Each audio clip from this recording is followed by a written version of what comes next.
Hello दोस्तों, तो मेरा नाम है स्नेह नावड़ी और मैं आपके साथ और एक वीडियो लेके आया हूँ जिसका नाम है offset from crowd produce method. मैंने पिछली वीडियो में दिखाया था कि लॉन्ग कोड मेथड से कैसे कर्व हम ड्रॉ करते हैं। तो आज हम दूसरा मेथड लेके आया हूँ जिसका नाम है कोड प्रोड्यूस मेथड। और अभी तक आपको मेरा कंटेंट जो अच्छा लगा हो तो मेरे चैनल को सब्सक्राइब कीजिए और लाइक कीजिए। अभी कोई डाउट हो तो कोई कमेंट सेक्शन में ज़रूर लिखिएगा। तो चलो हम शुरू करते हैं offset from code produce method. तो पहले मैं आपको दिखाता हूँ कि ये फिगर ड्रॉ कैसे होती है, क्योंकि कई बच्चों को ना फिगर ड्रॉ करना ही थोड़ा टफ लगता है और ये एंगल का मालूम नहीं होता है कि एंगल आ कैसे रहे हैं। कोई इसमें रट्टा मारने की बात नहीं है। मैं आज इस वीडियो में सब कुछ आपको सिखाऊंगा कि कैसे एंगल आते हैं। और मैथमेटिकली टर्म ही है जो मैं आपको इसका फॉर्मूला भी डिराइव कराऊंगा कि कैसे ऑफसेट लेते हैं। तो चलिए शुरू करते हैं। तो पहले जान लेते हैं कि है क्या क्या है इसमें। देखो, ये T1 है, ये टेंजेंट पॉइंट ये T1 है, और जो B1 है ये सब कोड है। ये जो B2 B3 है ये आपका यूनिट कोड है, और जो D P1 और M1 है ये आपका है tangent point, tangent at point P1। और इसी तरह ये P2 पॉइंट का टेंजेंट ये रेड वाली लाइन है वो है। तो मैं आपको सब कुछ दिखाऊंगा कि हम कैसे इसको फॉर्मूला को डिराइव करते हैं। तो चलिए फिर पहले मैं आपको फिगर दिखाता हूँ कि इसमें ड्रॉ कैसे होता है एक्चुअल में। तो देखिए, यहाँ मैं रफ ही ड्रॉ कर रहा हूँ आपको दिखाने के लिए। ये आपका स्ट्रेट है, ये आपका बी पॉइंट है, आपका T1 पॉइंट है। तो अभी देखो, ये B1 आपके पास होगा क्योंकि मैंने मेरे अगले वीडियो में दिखाया था कि कोड हम अपने हिसाब से सिलेक्ट करते हैं। और ये B1 है, ये सब B1 है, ये सब कोड है, और B2 B3 वो जब यूनिट कोड हो जाएगा। तो हमें सब कोड की, हम पहले जान लेते हैं कि सब कोड की हमें ज़रूरत क्यों पड़ी। तो मैं आपको बता दूं कि देखो, B2 B3 ये जो यूनिट कोड रहते हैं वो सब एक ही मेजरमेंट के होते हैं। मीन्स एक ही डिस्टेंस, सेम डिस्टेंस होता है उनका, B2 B3 B4 वाले। तो अभी आप मान लो कि कोई ये जो कर्व है आपको 12 मीटर वाला डिस्टेंस है जिसमें आपको कर्व फिट करना है। अभी B2 B3 आप यूनिट कोड आप अज्यूम करते हो कि 4 मीटर है, तो फिर अच्छा है क्योंकि आप डिवाइड करोगे तो क्या मिलेगा आपको, 3 यूनिट कोड आएंगे पूरे कर्व में। ये तो अभी ये डिविजिबल है इसीलिए परफेक्ट 3 ही आए। अगर आप मान लो कि 13 हुए तो 13 मीटर का आपको कर्व पूरा ड्रॉ करना है, तो उसमें आप कितने यूनिट कोड लोगे। तो आप यूनिट कोड तो आपने अज्यूम किया है 4 मीटर। तो इस केस में आपका क्या होगा कि 1 मीटर है वो बच जाएगा आपका, क्योंकि आप 3 यूनिट कोड लोगे तो आपका 12 मीटर ही होगा। और ये जो 1 मीटर है उसको हम जो बचा हुआ है इसीलिए हम क्या करते हैं कि सब कोड अज्यूम करते हैं जो यूनिट कोड से छोटा होता है। ये जो पहले वाला होता है कि 1 मीटर, 1 मीटर हमने यहाँ मान लो कि ये 13 मीटर है पूरा, तो हमने B1 is equal to 1 metre assume किया हुआ है। और ये बाकी सब 4 4 मीटर के यूनिट कोड है जो 3 आएंगे हमारे, अगर डिस्टेंस 13 मीटर हुआ तो आपको अब समझ में आ गया होगा कि हम सब कोड लेते क्यों हैं। तो चलिए, ये तो मतलब आपके पास B1 तो होगा ही। तो अब क्या करते हैं कि ये जो O1 है, O1, अब B1 से यहाँ मैं आर्क बनाता हूँ। आर्क आपकी बन गई। अब ये डिस्टेंस O1 है, O1 ए फाइंड करने का फॉर्मूला आता है जो मैं अभी डिराइव कराने वाला हूँ। तो अभी कोई आप मान लो कि O1 है, तो इस पॉइंट पे हम प्रो सर्कल रखेंगे और यहाँ पे O1 डिस्टेंस जो भी होगा यहाँ पे मार्क करेंगे। तब इसको मैं जोड़ देता हूँ, ये आपका आ जाएगा। ये सेम B1 ही होगा। तो अब इसको मैं, ये जो B1 वाला सब कोड है उसे मैं आगे एक्सटेंड करता हूँ। तो ये आपका आगे एक्सटेंड हो गया। अभी इधर से क्या है, देखो, अभी ये मैंने आगे एक्सटेंड किया। अभी इधर से क्या है, मैं ये जो आपका यूनिट कोड B2 है वहाँ से मैं एक आर्क लगाऊंगा।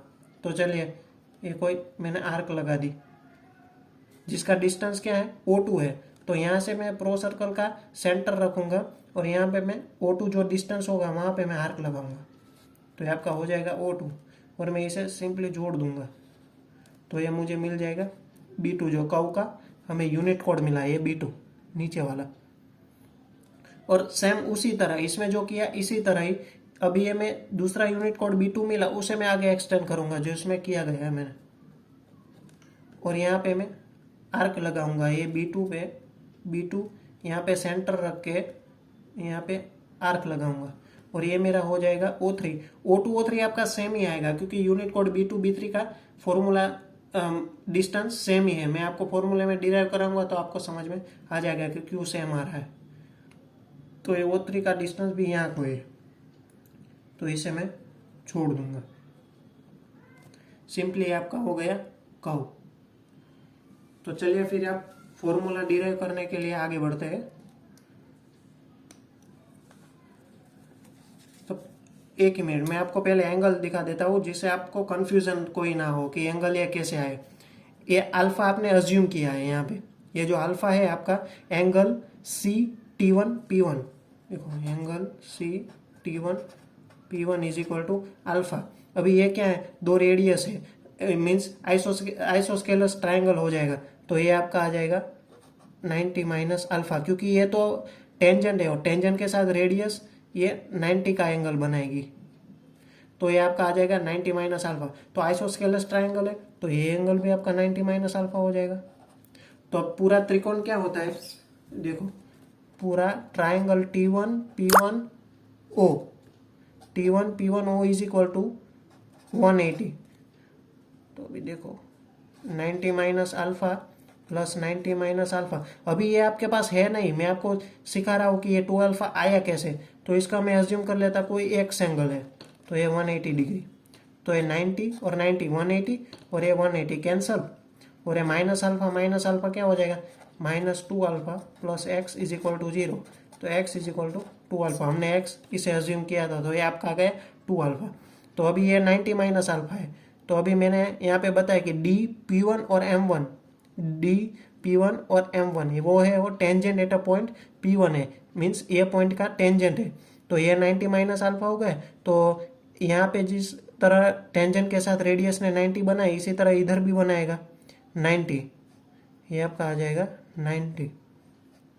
तो ये आपका एंगल क्या होगा इसके साथ, ये भी आपका हो जाएगा अल्फा। तो अभी देखो ये अल्फा हो गया, तो इसके साथ अल्फा, तो यही लाइन यहाँ पे एक्सटेंड की और यही एंगल सामने जाएगा तो अल्फा ही रहेगा। देखो ये इसी तरह ये अल्फा आ गया, ये यहाँ पे मैंने लिखा है ये अल्फा आ गया। तो अब आपको समझ में आ गया होगा, क्योंकि ये लाइन तो मैंने यहाँ सब कोड वाली एक्सटेंड की है, तो ये आपका आ जाएगा अल्फा। तो अभी आपको समझ में आ गया होगा कि पूरा एंगल आता कैसे है, क्योंकि हमें अज्यूम तो सिर्फ ये अल्फा ही करना है, बाकी सब एंगल है वो इसी अल्फा से पूरे हमें मिल जाएंगे। तो चलिए हम अब डिराइव करते हैं कि फॉर्मूला आता कैसे है।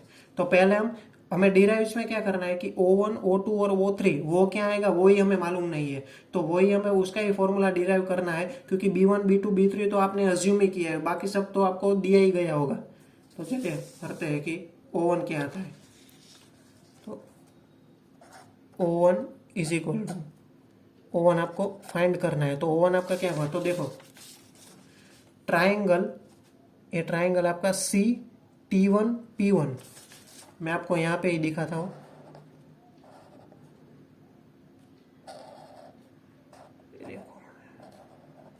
CT1 और P1 ये वाला ट्राइंगल जिसका अल्फा कितना है, या सॉरी एंगल कितना है अल्फा है, और ये आर्क कितनी O1 की है। तो आपको O1 फाइंड करना है, तो कैसे करते हैं, तो एंगल इज इक्वल टू, आपको पता ही होगा angle is equal to arc divide by radius. तो आप इस केस में आपकी रेडियस क्या है, तो कि ये B1 मैंने लिया है डिस्टेंस, जो ये मेरा B1 है वो, तो O1 बाई B1, तो O1 आपका क्या आ जाएगा B1 इंटू अल्फा। तो अभी आपको अल्फा की वैल्यू तो कुछ डिराइव करनी होगी, जिसके वजह से आप अल्फा को मैं मेजर नहीं कर सकता है, क्योंकि वो इतना छोटा होगा या इतना बड़ा होगा, और फील्ड भी इतनी बड़ी होगी, तो आप कैसे कर सकोगे। तो आपको रेडियस इसके ऊपर से आपको रेडियस का कोई टर्म इसमें मिल जाए तो अच्छा रहेगा, क्योंकि रेडियस हमें ऑटोमेटिकली क्वेश्चन में दी गई होगी, तो आप रेडियस ही ले लो। तो रेडियस को अल्फा को मैं रेडियस के टर्म में कन्वर्ट करता हूँ। देखो तो यहाँ पे क्या है 2 अल्फा, तो सिंपली यहाँ जो मैंने रूल यूज़ किया वही रूल मैं इसमें यूज़ करूँगा। तो देखो ये आपका इसमें ही बना दो, ये आपका सेंटर है ये O, ये आपकी रेडियस है, ये आपकी रेडियस है, ये B1 है। तो चलो ये 2 अल्फा, तो एंगल इज इक्वल टू ये आर्क और ये रेडियस, तो अल्फा आ जाएगा B1/2R। देखो इसमें B1 तो आपने एज्यूम किया है, तो वो तो आपके पास होगा ही, और रेडियस है तो रेडियस तो आपको दी गई होगी कि कहो कि रेडियस इतनी है, तो इसे हम सिंपली O1 में पुट करेंगे। B1 है 2R, तो आ जाएगा B1/2R। आ गया समझ में? तो ये O1 आपका आ जाएगा B1/2R। तो अभी हम इसी तरह O2 फाइंड करते हैं। तो O2 क्या है? तो आर्क C1 P2 वाला डिस्टेंस है, वो O2 है। मैंने मेरे पिछले वीडियो में बताया था कि हम सर्वेइंग में अज्यूमिंग करते हैं कि आर्क का डिस्टेंस होता है वो कोड के डिस्टेंस के इक्वली हम ले लेते हैं। तो O2 आपका क्या आएगा? O2 का एंगल, चलो ये अल्फा मैंने क्यों फाइंड करवाया वो मैं आपको बाद में बताता हूँ कि इसकी नेसेसरी क्या हुई, कि इसकी ज़रूरत क्या पड़ी, हमें नीड क्या पड़ी कि जिसकी वजह से हमें अल्फा फाइंड करना पड़ा। तो वो मैं आपको आगे दिखाऊंगा कि हमें अल्फा की ज़रूरत क्या पड़ी। देखो अभी O2 क्या है? तो C1M1 प्लस M1P2, इधर लिख दो। O2 is equal to C1M1 plus M1P2, सही है। तो अभी देखो ये आपको ये M1P2 तो इजीली मिल जाएगा। किस तरह से मैं आपको समझाता हूँ। देखो ये टेंजेंट है, और टेंजेंट के साथ जब कोड एंगल बनाता है, तो उसका फॉर्मूला तो क्या आया? O1 is equal to B1/2R। तो इस केस में भी यही है कि ये टेंजेंट है और ये आपका कोड है, तो उसका क्या आंसर आएगा? तो M1P2 तो आपका मिल जाएगा, क्योंकि यहाँ पे जो O1 था वो यहाँ पे M1P2 मिल जाएगा। ये टेंजेंट के साथ एंगल बनाया है, टेंजेंट और कोड के बीच में एंगल है। इसी तरह यहाँ भी टेंजेंट और कोड के बीच में एंगल होगा, तो वो डिस्टेंस आपका क्या आएगा? तो देखो M1P2 तो आपका मिल गया, O1 is equal to B1/2R। अभी इस केस में B1 नहीं होगा, इस केस में क्या है हमारा? इस केस में यहाँ हमारा B2 है, तो वो चेंज कर देंगे, तो B2/2R ये आ जाएगा। अभी अल्फा हमने C1P1 फाइंड करने के लिए हमने लिया है कि अल्फा की जरूरत हमें इसीलिए पड़ी कि हमें C1P1 डिस्टेंस फाइंड करना है। तो अभी वो हम कैसे करेंगे? देखो ये अल्फा, ये भी अल्फा, तो ये क्या हो गया? ये हो गया सिमिलर ट्रायंगल। तो हमारा काम आसान हो गया, क्योंकि ये C1M1 हमें मिल नहीं रहा था, तो हमने क्या किया? ये अल्फा फाइंड कर दिया, जिसकी वजह से हमें पता चल गया कि ये तो सिमिलर ट्रायंगल हो गया। ये मैंने देखा है कि ये अल्फा कैसे आता है, तो ये सिमिलर ट्रायंगल हो गया। फिर तो इजी है भाई, कर दो। सिमिलर ट्रायंगल का रूल यूज करके कर दो। तो इसमें क्या आएगा? जो सिमिलर ट्रायंगल यूज करते हैं तो C1M1 इज इक्वल टू, देखो दिख रहा है ना? हाँ, तो इज इक्वल टू क्या आएगा? तो ये देखो B1 divide by B2, B1 divide by B2। ये सिमिलर ट्रायंगल कौन सा है मैं यहाँ पे लिख देता हूँ। सिमिलर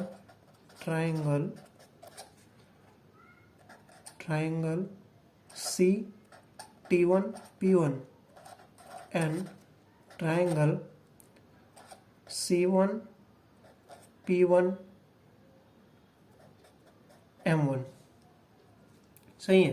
तो अभी इसमें आप कंपैरिजन कर, ये B2 है और ये भी B2 ही होगा। तो देखो B1/B2 is equal to O1 divide by C1M1।